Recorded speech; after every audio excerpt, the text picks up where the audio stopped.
अपने परिवार के साथ रहता था। उसके परिवार में उसकी पत्नी रीमा और एक सुंदर बेटी पूजा रहती थी। प्यारेलाल लोगों के कपड़े इस्त्री करता था और रीमा इस काम में उसकी मदद किया करती थी। पूजा कॉलेज जाती थी और पढ़ाई में बहुत होशियार थी। रीमा, ये कपड़े मैंने इस्त्री कर दिए हैं, इनको एक तरफ अच्छे से रख दो और अब मैं बाकी कपड़े भी इस्त्री कर देता हूँ। सुनिए जी, पहले खाना खा लो, फिर काम कर लेना। प्यारेलाल खाना खाकर अपना काम शुरू कर देता है और लोगों के कपड़े उनके घर पहुंचा देता है। उसे जो पैसे मिलते उसी से उसका गुजारा होता था और उसकी दिनचर्या भी यही थी। वो सुबह सुबह पूजा को कॉलेज छोड़ आता और अपने काम में लग जाता। पूजा पढ़ने में होशियार तो थी ही, वो अपने कॉलेज में प्रथम स्थान पर आती थी। उसकी एक सहेली थी ममता। ममता अमीर घराने से थी। उसको किसी भी चीज की कोई कमी नहीं थी, जबकि पूजा के पिता की आमदनी बहुत कम थी। लेकिन दोनों की दोस्ती में इससे कोई फर्क नहीं पड़ता था। इससे उनके कॉलेज की दूसरी लड़कियां भी चलती थी। पूजा, क्या तुम मुझे मैथ्स में हेल्प कर देगी? मेरा होमवर्क कभी हुआ नहीं रहता है। हाँ ममता, मैं तेरा होमवर्क करा दूंगी। अगर और किसी दूसरे सब्जेक्ट का भी रहता होगा तो मैं वो भी करा दूंगी। हम कॉलेज के बाद वो पूरा कर लेंगे। दोनों कॉलेज के बाद अपना होमवर्क पूरा कर लेती हैं। पूजा ममता की मदद करती है। ममता, तेरा सारा काम हो गया ना? कुछ रहता तो नहीं है? हाँ पूजा, सारा काम हो गया मेरा। आज तो मैं खूब खेलूंगी। फिर दोनों घर के लिए निकलती हैं। रास्ते में पूजा एक पेड़ को पानी देती है। पूजा, मैंने कई बार देखा है तो इस पेड़ को हमेशा पानी देती है। हाँ ममता, ये पौधा मेरे दादाजी ने लगाया था। जब तक वो जीवित थे तो रोज इसमें पानी देते थे। अब उनके जाने के बाद मैं इसमें पानी देती हूँ ताकि ये कभी मुरझाए ना। ये तो कितनी अच्छी बात है। पेड़ हमें कितना कुछ देते हैं, बदले में हमें भी इनका ध्यान रखना चाहिए। फिर दोनों अपने अपने घर आ जाती हैं। आ गई मेरी बेटी। जी पापा, आज मैंने बहुत पढ़ाई की और ममता की भी पढ़ाई में मैंने मदद की और आते समय मैंने दादाजी वाले पेड़ में पानी भी दिया। अरे वाह, शाबाश मेरी बेटी। फिर पूजा खाना खाने के बाद खेलने चली जाती है। भगवान इन दोनों की दोस्ती ऐसे ही बनाए रखे।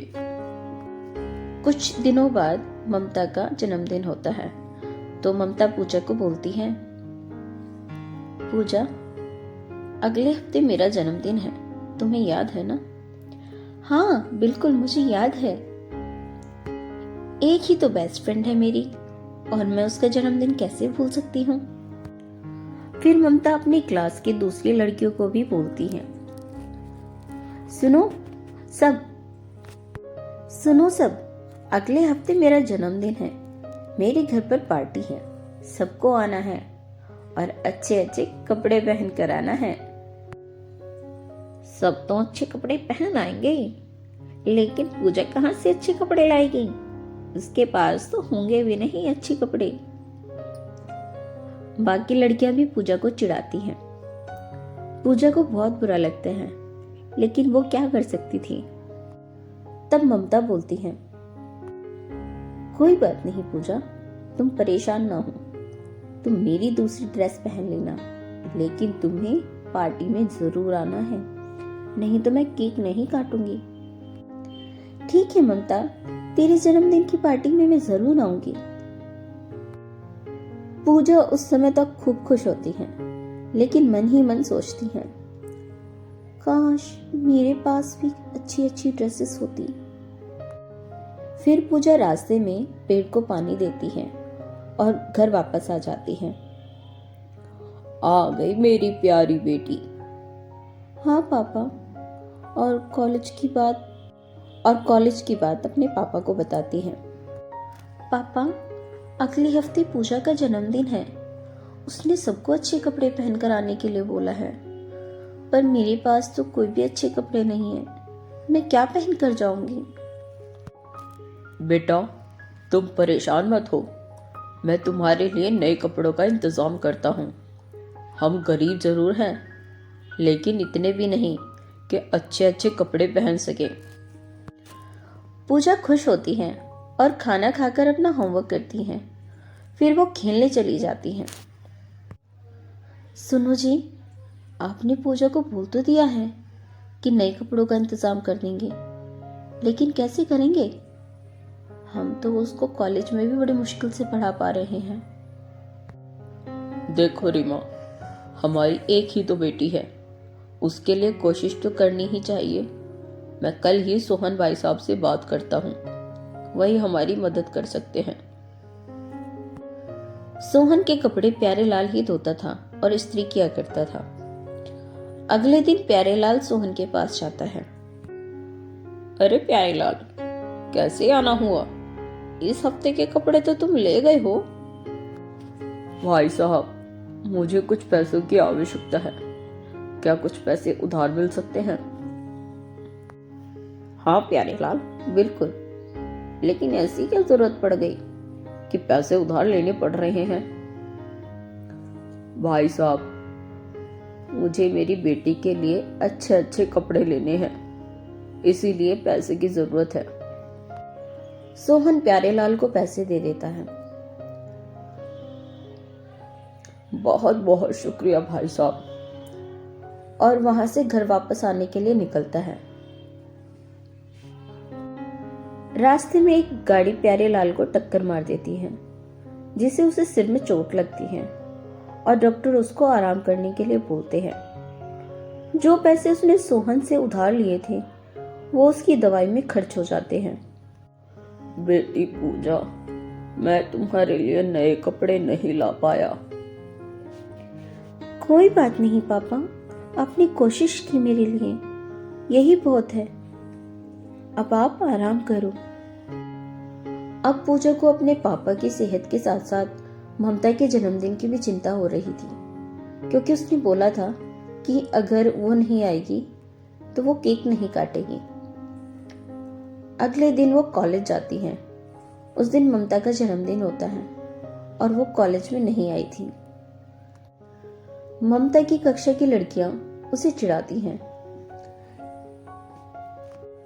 एक लड़की बोलती है, देखते हैं ये क्या पहन के आती हैं, और आज ममता की पार्टी में मुझे तो लगता है ये आएगी ही नहीं। पूजा बहुत परेशान होती है और छुट्टी के बाद घर जाते समय उस पेड़ को पानी देती है। वो अपनी हालत को याद करके रोने लगती है। तभी उस पेड़ से एक परी निकलती है और वो बोलती है, पूजा क्या हुआ, तुम क्यों रो रही हो? पूजा हैरान हो जाती है कि जिस पेड़ को वो रोज पानी देती है उसमें कोई रहता भी है। क्या आप परी हो? पर मेरा नाम आपको कैसे पता? हाँ, मैं एक परी हूँ और तुम्हें रोज इस पेड़ में पानी देते हुए देखती हूँ। तुम एक बहुत अच्छी लड़की हो।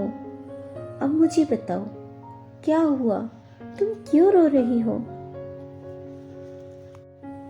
पूजा परी की बातों से संतुष्ट होती है और बोलती है, मेरे पापा की तबीयत ठीक नहीं है, उनका एक्सीडेंट हो गया था और आज मेरी बेस्ट फ्रेंड का जन्मदिन है और उसने सबको अच्छी अच्छी ड्रेस पहन कर आने के लिए बोला है।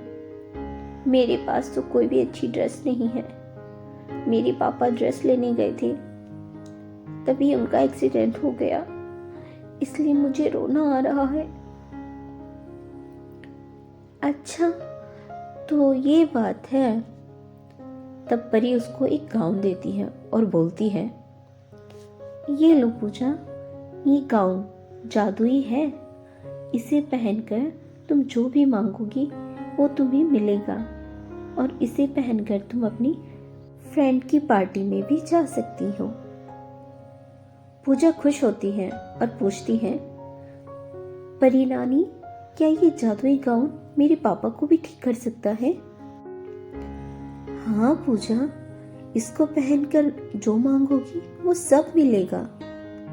फिर पूजा घर जाकर वो जादुई गाउन पहनकर बोलती है, हे जादुई गाउन, मेरे पापा की सेहत बिल्कुल ठीक कर दो।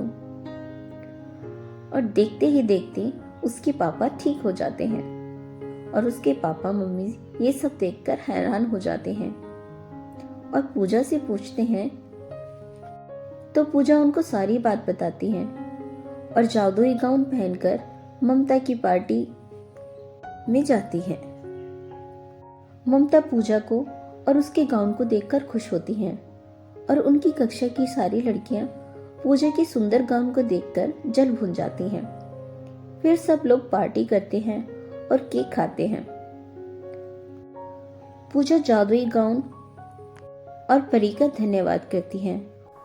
अगर कहानी अच्छी लगी हो तो लाइक करें, कमेंट करें, शेयर करें और हमारे चैनल को सब्सक्राइब करें।